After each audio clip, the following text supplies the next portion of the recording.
Hello friends, welcome back to my channel. तो friends, अभी तक हमने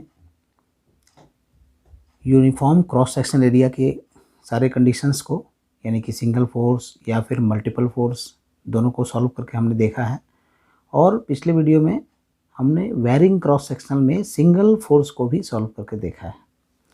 तो इस वीडियो में हम देखेंगे कि जब कोई कोई भी बार यानी कुछ भी कोई बार हो, कोई मेंबर हो, जब उसमें वेरिंग क्रॉस सेक्शन होगा और मल्टीपल फोर्सेस होगा, मल्टीपल पॉइंट लोड्स का सब में, तो उसको हम किस तरह से सॉल्व करेंगे और उसका इलोंगेशन कैसे निकालेंगे, तो इसको हम देखते हैं। तो चलिए आइए शुरू करते हैं। तो जैसे कि देख रहे हैं, अब member A B C D subjected to point load as shown in below figure, है ना। इस फिगर में दिया हुआ है ए बी सी डी, ठीक है, इस सब्जेक्टेड टू पॉइंट लोड्स।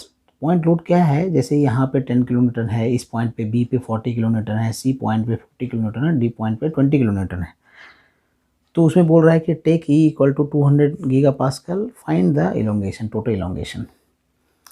तो देखिए, इसका जैसे कि हम पहले भी बता चुके हैं कि कैसे सॉल्व कर, जब हम यूनिफॉर्म क्रॉस सेक्शनल एरिया का देख रहे थे तो उसमें हम बता रहे थे कि जब नंबर ऑफ एक्सियल फोर्सेस काम करेगा तो उस केस में हम कैसे सॉल्व करेंगे। उसका ट्रिक्स क्या था कि इसमें जो सबसे हाईएस्ट है ना, कि जैसे यहाँ पे 50 है, 40 है, तो पहले क्या करना है, ये दोनों हाईएस्ट को कंसिडर करते हुए पहले ये दोनों में से लोअर वैल्यू जो होगा उसको पहले हम ब्रेक करने का प्रयास करेंगे। तो यहाँ देखिए, ये सेक्शन पॉइंट बी पे हमारा 40 किलोमीटर है, सी पे 50 किलोमीटर है। तो हम ये क्या है, इस डायरेक्शन में यानी कि कॉम्प्रेसिव, यहाँ पे यदि 40 है, इधर 50 है, तो हम जानते हैं कोई भी जब यहाँ फोर्स हो रहा है या टेंसाइल हो या कॉम्प्रेसिव हो तो अपोजिट एंड इक्वल डायरेक्शन में फोर्स लगेगा, अपोजिट एंड इक्वल, यानी कि इधर 40 है तो इधर इस डायरेक्शन में 40 होना चाहिए। तो यहाँ पे तो सिर्फ 20 है, यहाँ पे सिर्फ 20, यानी कि इसी पॉइंट को हमको कंसिडर करना है। इसका मतलब हुआ कि बी और सी, तो एक बी सी हमारा, एक समझिए आप इंडिविजुअल बार बन रहा है, इंडिविजुअल बार है जिसमें कि 40 किलोमीटर का इधर से फोर्स और 40 किलोमीटर का इधर से, यानी कि कॉम्प्रेसिव फोर्स काम कर रहा है। तो अब यहाँ 50 को क्या किया हमने, सिर्फ 40 कंसिडर किया, यानी इस पॉइंट पे 10 बच गया, ठीक है। अब जो है नेक्स्ट, यदि हम इसको देखेंगे कि सी डी, अब जैसे देखिए यहाँ पे क्या है, 10 किलोमीटर पहले से बचा हुआ था, इसका मतलब हुआ कि इस डायरेक्शन में 10 किलोमीटर है, तो इसके अपोजिट में इस डायरेक्शन में होना चाहिए, या फिर इसके इस डायरेक्शन में है, यानी कि ये टुवर्ड्स लेफ्ट, अब टुवर्ड्स राइट होना चाहिए 10 किलोमीटर। तो ये 10 किलोमीटर टुवर्ड्स लेफ्ट ही है, ये तो हम कंसिडर कर ही नहीं सकते हैं। इसका मतलब हुआ कि ये चूँकि टुवर्ड्स लेफ्ट तो ये टुवर्ड्स राइट, यानी कि जस्ट अपोजिट में। तो ये जो 10 यहाँ बचा हुआ है इसको भी हम 10 कंसिडर करेंगे। तो देखिए, ये जो सी डी है यहाँ पर 10 किलोमीटर, ये 10 किलोमीटर, यानी 20 को सिर्फ हम 10 कंसिडर करेंगे, ठीक है। तो एक हमारा ये फिर सी डी बार बन जाएगा जिसमें हम 10 किलोमीटर का टेंसाइल फोर्स जो है काम कर रहा है।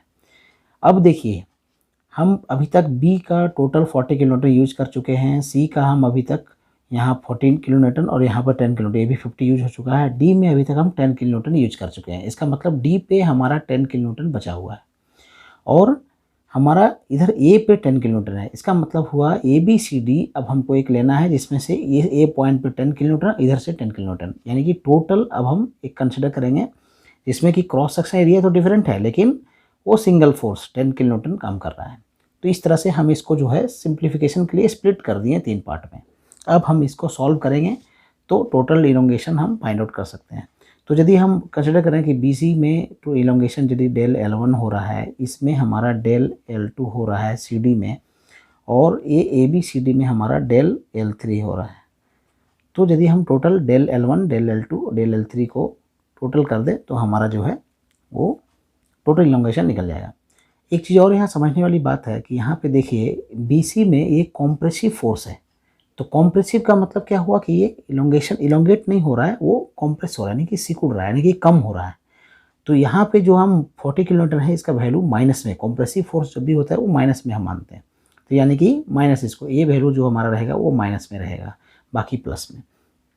तो अब जब हम जानते हैं पहले से कि इलोंगेशन का फॉर्मूला तो आपको पता है कि क्या है, del L equal to P L by A E, है ना।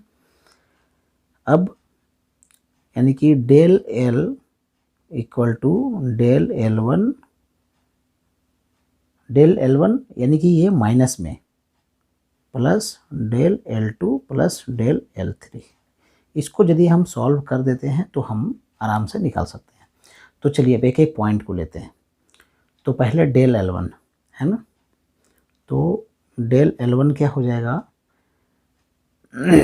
PL/AE, PL है ना, तो P हमारा क्या है, PL/AE यदि हम ले रहे हैं, यानी कि P क्या है यहाँ पर -40 किलो न्यूटन। किलो न्यूटन को न्यूटन में बदलेंगे 10⁻³ इंटू L, लेंथ कितना है 600 mm, ठीक है। ये हमारा कितना है इसका 500 mm², ठीक है। ई अभी कॉमन रहने देते हैं, बाद में कॉमन ले लेंगे, ठीक है, क्योंकि ई तो सबका कॉमन रहेगा, ठीक है।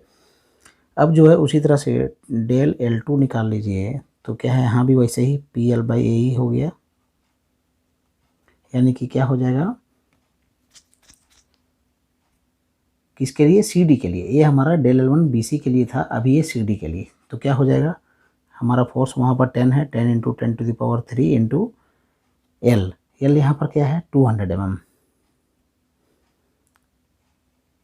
और A कितना है हमारा इसका 400 mm², और ये अभी फिलहाल कॉमन रहने देते हैं, ठीक है।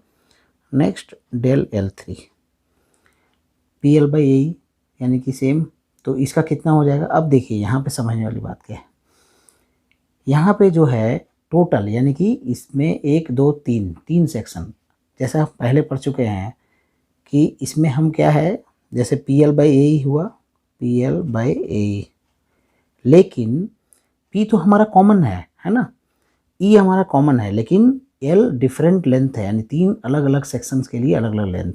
तो यहाँ पर क्या हो जाएगा, P/E तो कॉमन, और L/A चेंज होते जाएगा, यानी कि इसको यदि हम L1 मान लेते हैं, L1 L2 L3, तो वो चेंज होते जाएगा, यानी कि L1/A1 plus L2/A2 plus L3/A3, ये हो गया है ना। तो अब यदि आप इसको सॉल्व करेंगे तो यहाँ पे हमारा 10 × 10⁻³ किलो न्यूटन को न्यूटन में चेंज कर रहे हैं, ये अभी फिलहाल कॉमन रहने दे रहे हैं। L1 कितना है इसका 200 है ना, A कितना है, यानी A1 कितना हमारा 300 mm²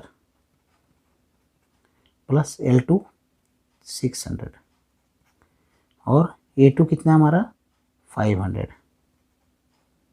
प्लस L3 कितना है 200, और A3 कितना है 400 mm²।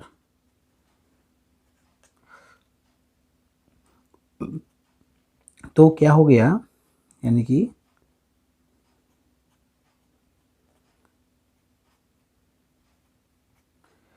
ठीक है, तो 10 × 10⁻³ और ये कितना हो गया 2/3 प्लस 6/5 प्लस 1/2, यानी 10 × 10⁻³ इंटू, यानी कि 30 20 20 36 15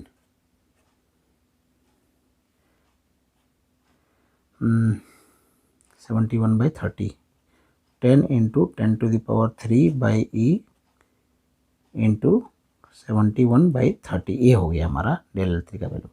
अब क्या है, del L = del L1 plus del L2 plus minus del L1 plus del L2, del L1 plus del 2, del L2 plus del L3, इसको बाद में चेंज कर देंगे, ठीक है।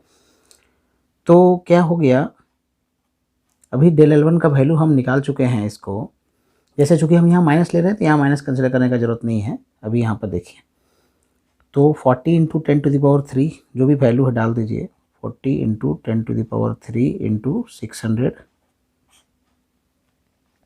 बाई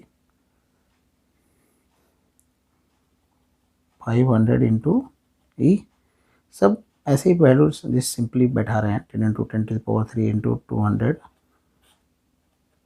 400 इंटू ई, और इसका वैल्यू हो गया 10 × 10⁻³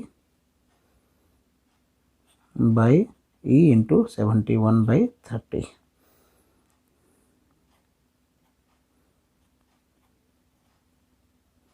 ये हो गया।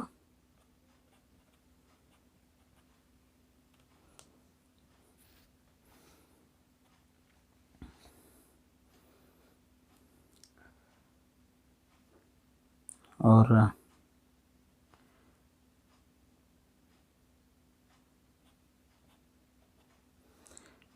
तो सब में ई कॉमन ले लेते हैं, यानी 10⁻³ इंटू यह 48 हो गया। ई का वैल्यू कितना हो गया, 200 दिया हुआ है ना, 200 इंटू 10⁻³ न्यूटन पर M M square plus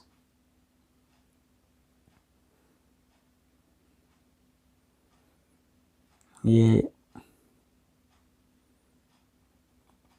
5/2 into 10⁻³, यहाँ भी वैसे 200 इंटू 10⁻³।